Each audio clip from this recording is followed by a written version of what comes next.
indispensables, darle cosas a la población en vez de educarla.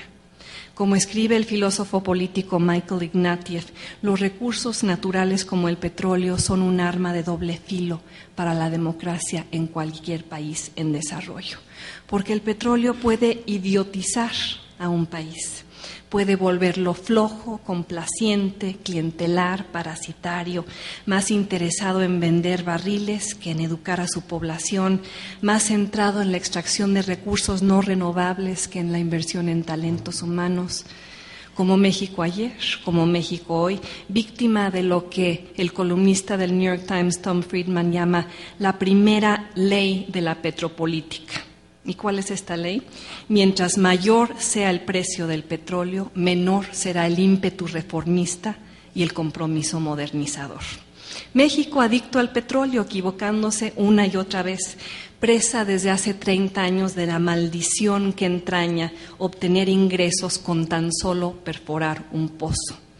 Donde no importa cómo competir, sino cuánto extraer, donde no importa cómo innovar, sino dónde perforar, donde no importa crear emprendedores, sino proteger depredadores, con efectos perniciosos para la economía, para la política, para la democracia, para la ciudadanización.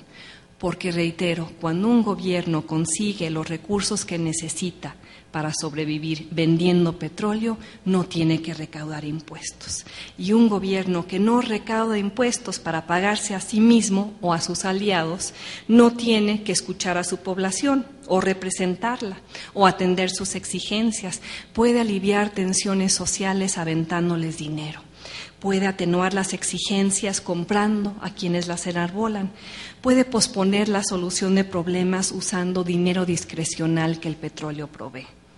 Puede evitar la rendición de cuentas porque hay demasiados partidos satisfechos con sus prerrogativas multimillonarias, hay demasiados sindicatos contentos con sus bonos sexenales, hay demasiados mexicanos conformes con ese estado dadivoso, con ese ogro filantrópico como para exigir su transformación.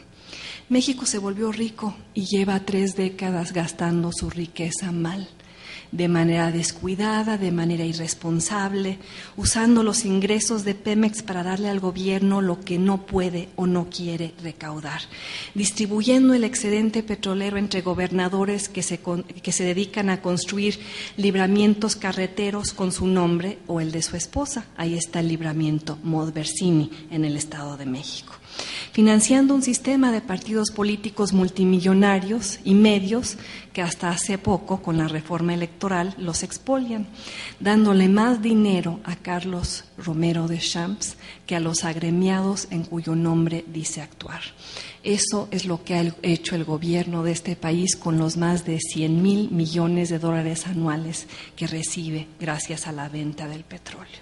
Así hemos desaprovechado el dinero y el tiempo. En vez de apostarle a la población y educarla, en vez de invertir en las universidades y actualizarlas, en vez de remodelar las instituciones para asegurar que la bonanza petrolera se gaste mejor y se vigile bien, en vez de crear las condiciones para un capitalismo innovador, dinámico, el capitalismo que no depende de la complicidad o de las rentas, sino de la creatividad, el capitalismo que hoy en México no existe, pero debería para que nuestro país sea más rápido, mejor, más inteligente que sus competidores, para que se vea obligado a empoderar a sus habitantes, para poder evolucionar de la dependencia idiotizante a la modernización acelerada. Este es un diagnóstico ensombrecedor, acentuado por el modelo educativo del país y quién lo controla. Ese paraje feudal que es el Sindicato Nacional de Trabajadores de la Educación y la mujer que lo manipula. Alguien que en su libro El paseo de las reformas critica a la clase política por ser parte del problema y aún no entiende que ella también lo es. Por el tipo de liderazgo que tiene y cómo lo ejerce, por la manera en la cual está acostumbrada a hacer política y cómo retrasa su evolución, el apoyo que ofrece a cambio de las prebendas que garantiza, la lealtad que vende a cambio de los recursos que obtiene, sexenio tras sexenio ofreciéndole apoyo al presidente de la República en turno para que no tenga problemas con el sindicato, para que no haya pleitos, ni movilizaciones, ni confrontaciones como las de Oaxaca.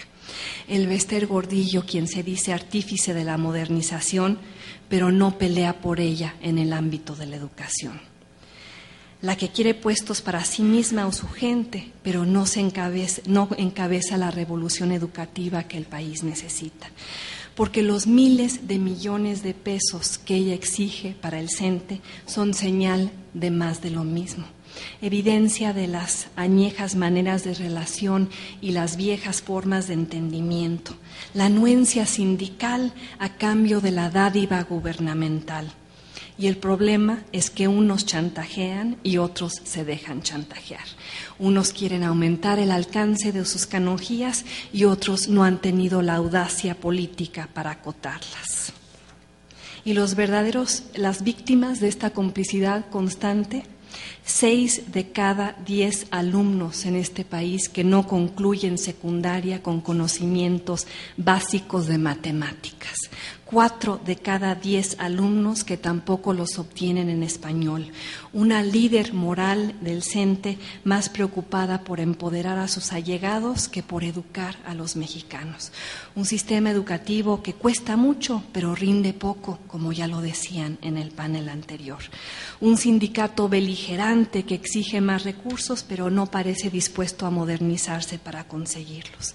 Y peor aún, una educación que no le permite a México competir y hablar con el mundo, una educación que crea ciudadanos apáticos, entrenados para obedecer en vez de actuar, entrenados para aceptar problemas en vez de preguntarse cómo resolverlos, entrenados para hincarse ante la autoridad en vez de llamarla a rendir cuentas.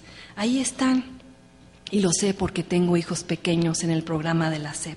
Ahí están millones de niños mexicanos coloreando figuras de héroes mexicanos muertos, aprendiendo historias de victimización, rindiéndole tributo al pasado en vez de pensar en el futuro. Una educación a base de mitos que buscó construir una identidad nacional y lo ha logrado. México, el país que produce empleados en vez de emprendedores. México, el país que produce personas orgullosamente nacionalistas, pero educativamente atrasadas. México, el país que enseña a sus habitantes a lidiar con un entorno que ya no existe. Y México solo prosperará y solo habrá ciudadanos en este país cuando su gente esté educada y muy bien educada.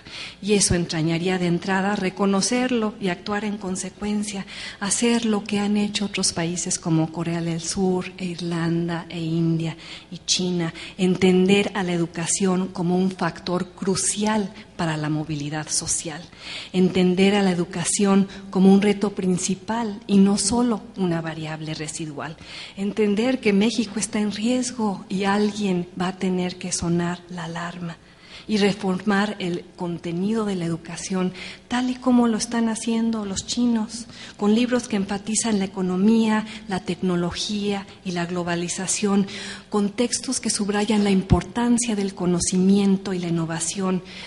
En pocas palabras, una educación menos centrada en la ideología y en la identidad nacional y más en cómo avanzar en el mundo. Ojalá que el presidente lo entienda así, ojalá que ustedes lo entiendan así, ojalá comprendan que para modernizar a México habrá que empezar por los maestros y quien los mueve.